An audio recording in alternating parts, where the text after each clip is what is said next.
രാഹുൽ മാങ്കൂട്ടവുമായി ബന്ധപ്പെട്ട പ്രധാനപ്പെട്ട വാർത്തയിലേക്കാണ്. രണ്ടാമത്തെ ബലാത്സംഗ കേസിൽ രാഹുൽ മാങ്കൂട്ടത്തിൽ നിന്ന് തിരിച്ചടി.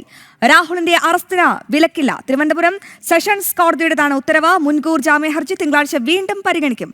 രാവിലെ ആദ്യ കേസിൽ അറസ്റ്റ് ഹൈക്കോടതി തടഞ്ഞിരുന്നു. ഇതിന് പിന്നാലെയാണ് അതിവേഗം രണ്ടാമത്തെ കേസിലും രാഹുൽ സെഷൻസ് കോടതിയെ സമീപിച്ചത്.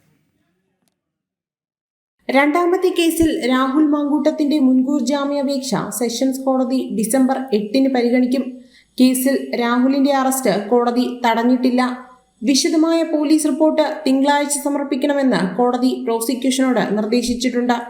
ആദ്യം പരാതി ലഭിച്ച ബലാത്സംഗ കേസിൽ രാഹുൽ മാങ്കൂട്ടത്തിന്റെ മുൻകൂർ ജാമ്യ ഹർജിയിൽ ഹൈക്കോടതി അറസ്റ്റ് തടഞ്ഞതിന് പിന്നാലെയാണ് തിരുവനന്തപുരം ജില്ലാ സെഷൻസ് കോടതിയിൽ ഇന്ന് രണ്ടാമത്തെ കേസിൽ മുൻകൂർ ജാമ്യം ഫയൽ ചെയ്തത്.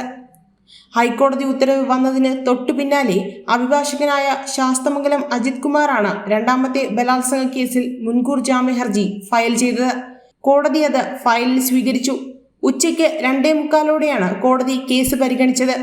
അവിടെ രാഹുലിനെതിരായ ആദ്യ കേസിൽ ഹൈക്കോടതി മുൻകൂർ ജാമ്യം അനുവദിച്ചത് അഭിഭാഷകൻ ചൂണ്ടിക്കാട്ടി. രണ്ടാമത്തെ കേസും രാഷ്ട്രീയ പ്രേരിതമാണ് എന്നാണ് അഭിഭാഷകൻ വാദിച്ചത്. കേസിൽ അന്വേഷണം പുരോഗമിക്കുകയാണ്, അതുകൊണ്ട് തന്നെ ജാമ്യം അനുവദിക്കാൻ പാടില്ലെന്നായിരുന്നു പ്രോസിക്യൂഷന്റെ വാദം.